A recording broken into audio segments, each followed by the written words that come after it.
Okay, we are here today with David Goyes, a senior researcher at the University of Oslo in Norway. Goyes is an empirical criminologist whose work explores the social injustice and suffering with a particular focus on crime and harm.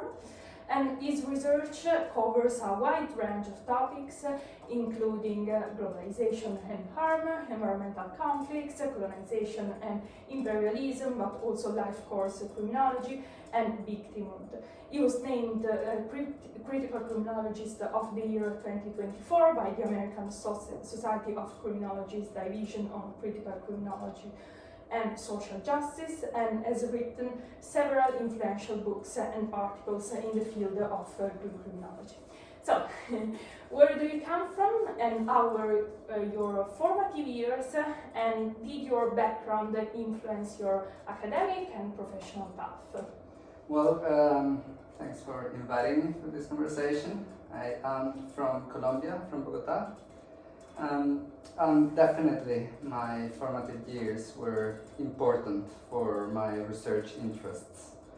My family is what I would call a lower class family in Colombia, and if you put that into the global setting, that means something different, because you cannot compare classes in Colombia and Italy, for instance, or Norway.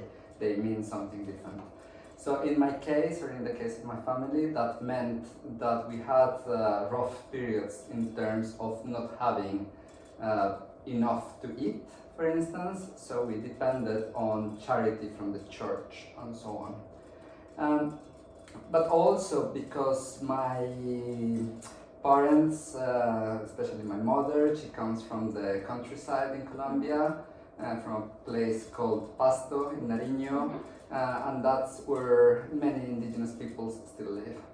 So she still uses some indigenous words. And that has not been told. I mean, we have not discussed that part of our history, but I know it's there. And then in Colombia, we have had war between the guerrillas, the paramilitaries, the state. We have, it's one of the most unequal countries in the world, and I experienced that personally through the story of my family, but also because I studied at a public university where I met others who came from other parts of the country, and I saw so much unnecessary suffering in all forms.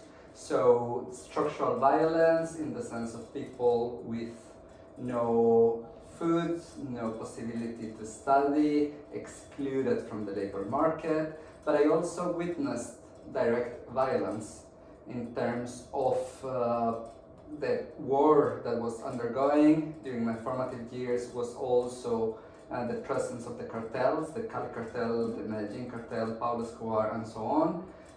And that was a very violent period in Colombia, and I still have the memories of the news all the time with bombs exploding and so on. So all of that made me interested in first violence, conflict and crime, but most importantly in the structural sources of those social problems, and that comes from inequality, injustice and so on.